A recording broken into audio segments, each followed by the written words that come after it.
until now, 5:30. I think you started at 8:30 in the morning. I believe you're here for the whole day, not just for CPT, right? Really, you're lovers of green finance. And I think we had a very successful day, productive day. We served at least three purposes. Number one, we actually offered a platform for public and private sector dialogue.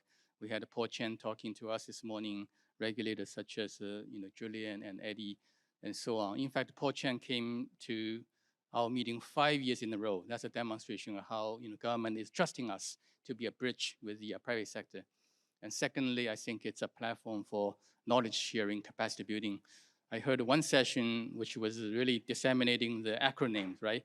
ISSB, TCFD, TNFD, and SBTI, and so on. It's a good learning platform for all these specialty knowledge to be distributed through our network. And also, I think it's a place for brainstorming new ideas. And we just had a good discussion on green tech. It's a very new space, and really we need to brainstorm many rounds to come up with a roadmap for Hong Kong to become a green tech center. Now, just a few remarks on key issues which I think are interesting. One is the ISSB adoption, which we discussed earlier, and I think probably the two regulators scared some of you, saying that we're going to apply this ISSB not only to listed banks, but also to all banks in Hong Kong. And it's quite a challenge, and you need to be prepared for smaller banks, how to do this carbon accounting, especially for scope 3 emission, finance emission. I think a lot of work for them to take on, and a lot of services that our members can provide. And taxonomy, Chowny presented the phase 3, right? I wasn't here, sorry for that. But I read it, many times. It's a great report, great set of recommendations, which I think, can be either used as reference by regulator or used by the market on how to implement the common ground taxonomy as a bridge for linking Chinese green assets into the rest of the world. In fact, it's not just one way. We could issue Chinese green bonds in the international market using CGT, but we can also encourage foreign companies to issue green bonds in China's panda bond market and putting CGT as a label. And on transition finance, I think I mentioned briefly there are a lot of services that can be generated around this transition finance. For example, carbon accounting, transition planning, fintech application, and many other things.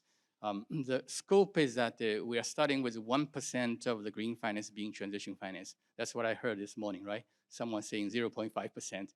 It's going to be 100%, and maybe more than 100% of the equivalent of green financing going to transition going forward. So massive growth, 100 times growth of this sector and related services. And we talked about the carbon market. I'd like to say a few words on ICVCM because I brought the Secretary General of ICVCM to Hong Kong and to mainland China recently.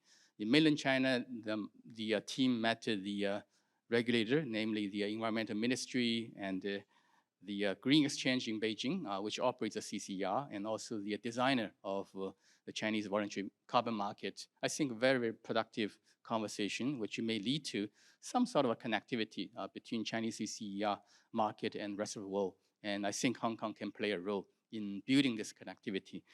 And also the potential of CCER is probably bigger than any of your imagination. William, the person I arranged meeting in Beijing, he wrote a note back to the ICVCM board saying that the potential size of Chinese CCER is equivalent to the entire global VCM. This is because of the linkage between the CCER and the compulsory market in China. As many of you know that the compulsory market will allow 5% of the total emission covered by the participants in the compulsory market to use carbon credit coming from CCER. That's just the 5%, but the 5% of total Chinese emission, that's a lot.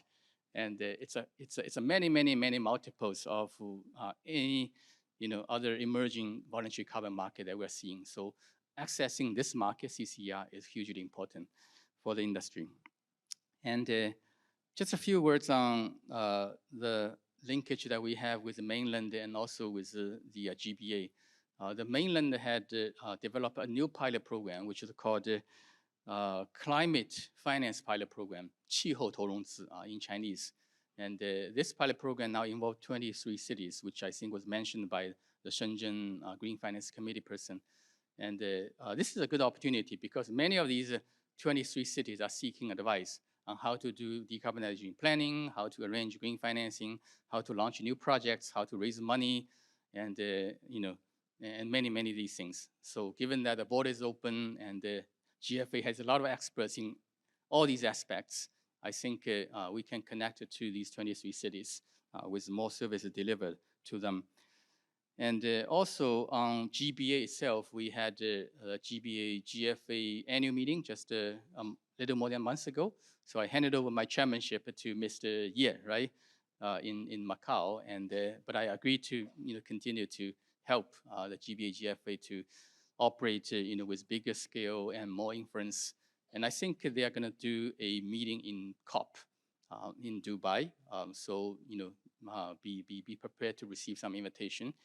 And also, the GBA GFA is co-sponsoring a Green Tech Summit with us, namely the Green Development Institute, which I chair and Philip co-chair, and also the Science Park in Hong Kong. And that meeting may take place in January next year, right before the AFF. Now, before I really close, let me introduce our new Secretary General of the Hong Kong GFA. We just hired Chen Junjie, but his Chinese is still needs improvement. But Chen, can you stand up and say hi to all of us? By making this arrangement, I think it's actually two purposes. One is having Chao-Ni and Tracy to semi-retire. They've been working on this role for the past 5 years with huge success, and we need to give them more time for their families and for other things. And but they upgraded to executive vice president to be still taking up a lot of publicity roles, but not a daily management role. And with Tran's new team, I think it will be making our GFA much more professionally run and more independently run from the board. And going forward, they will be operating, with the 5 working group that I mentioned earlier, and also the 10 work streams. So I think we'll be increasingly productive, but I'm not asking you to do more than 150 events in the coming, 12 months. Keep it up at 120. I think will be good enough. Enhancing quality is the key.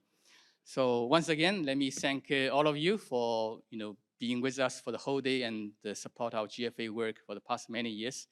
And looking forward to see you in the next event, which may come just next week, right? Because we do 100 events every year. Thank you again.